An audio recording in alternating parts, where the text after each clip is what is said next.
आज हम लोग प्रॉपर्टी नंबर 6 पे चर्चा करेंगे, जो ये डिटर्मिनेंट के प्रॉपर्टीज़ का आखिरी प्रॉपर्टीज़ है। प्रॉपर्टी 6 क्या कह रहा है, इसको थोड़ा हम लोग समझ लेते हैं। ये कहता है कि if to each elements of any row और कॉलम, यानी किसी भी रो के प्रत्येक एलिमेंट के बारे में ये बात कर रहा है of a determinant, the equimultiples of the corresponding elements of other row or column are added, then value of determinant remains same। ये कह रहा है कि किसी भी डिटर्मिनेंट के किसी भी रो या कॉलम के प्रत्येक एलिमेंट में सेम चीज़ से मल्टीप्लाई किया जाए। इक्वी मल्टीपल्स यानी सेम चीज़ से जब हम मल्टीप्लाई करेंगे किसी भी रो या कॉलम के प्रत्येक एलिमेंट को, उसके बाद हम उसके अदर रो या कॉलम में जब हम ऐड करेंगे, देन यानी हम किसी भी रो या कॉलम के प्रत्येक एलिमेंट में सेम नंबर या कांस्टेंट से मल्टीप्लाई करते हैं, फिर उसको किसी अदर रो या कॉलम में जोड़ देंगे या सब्ट्रैक्ट भी कर देंगे, तो इस डिटर्मिनेंट के वैल्यू में कोई चेंजिंग नहीं होगा। Value of determinant remains same. इसको हम लोग इसको प्रूफ करते हैं और देखते हैं कि आखिर में ये हम लोगों को कैसे ये जो प्रॉपर्टीज़ है और बहुत ही इम्पोर्टेंट है, इसको सवाल बनाने में हमको बहुत ही हेल्प होता है। तो इस प्रॉपर्टी को हम थोड़ा वेरीफाइड करते हैं। इसके लिए क्या करते हैं, हम लोग डिटर्मिनेंट ले लेते हैं वेरिफिकेशन में, जिसके ये 3/3 ऑर्डर का है। इसका first row, second row, third row, ये हमें एक डिटर्मिनेंट हमने लिया है।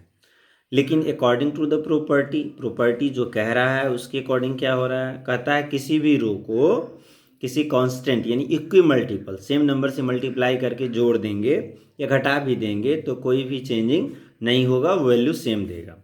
हमने क्या किया है, ये आप लोग मैट्रिक्स में भी पढ़े थे, जब हम लोग ये इन्वर्स निकाल रहे थे तो उस समय में हम लोग इस चीज़ को यूज़ कर रहे थे। ये R1 tense to R1 plus KR3। इसका मीनिंग ये हुआ कि R1 में हम लोग R3 के प्रत्येक एलिमेंट को K से गुना करके R1 में जोड़ देंगे, तो ये इसका अर्थ ये हुआ। तो हम लोग देखेंगे कि इसके वैल्यू में कोई चेंजिंग नहीं हो रहा है। आइए इस पर हम थोड़ा सा चर्चा करते हैं। अब इसको लिखिए ऐसे, तो इसको देखिए, ये हमारा मतलब R3 है, इसको कांस्टेंट से हमने मल्टीप्लाई किया है K से, तो क्या होगा, K से गुना करेंगे तो KC1 और हम लोगों को R1 में जोड़ देना है, A1 प्लस KC1।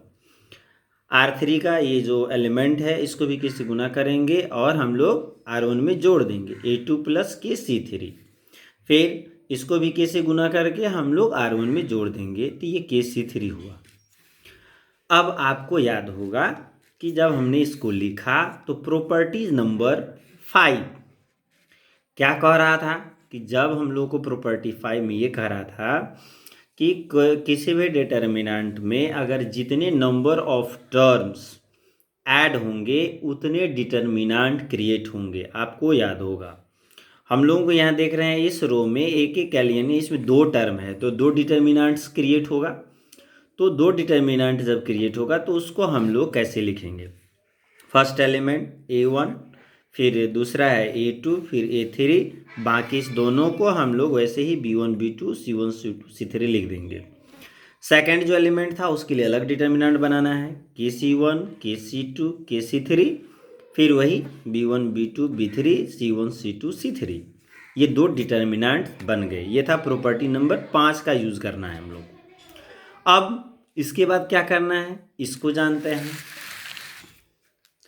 इसके लिए हम लोग यहाँ पर अब पहले वाले को हमने ऐसे लिख दिया, A1 A2 A3 B1 B2 B3 C1 C2 C3। Property 4 में हमने पढ़ा था कि जब किसी भी डिटर्मिनेंट के किसी रो को किसी कांस्टेंट से मल्टीप्लाई करते थे तो वह डिटर्मिनेंट उतना टाइम्स हो जाता था। मैं एक बार यहाँ पर आप देख रहे हैं, एक बार मैं आपको और दिखाने का प्रयास कर रहा हूँ।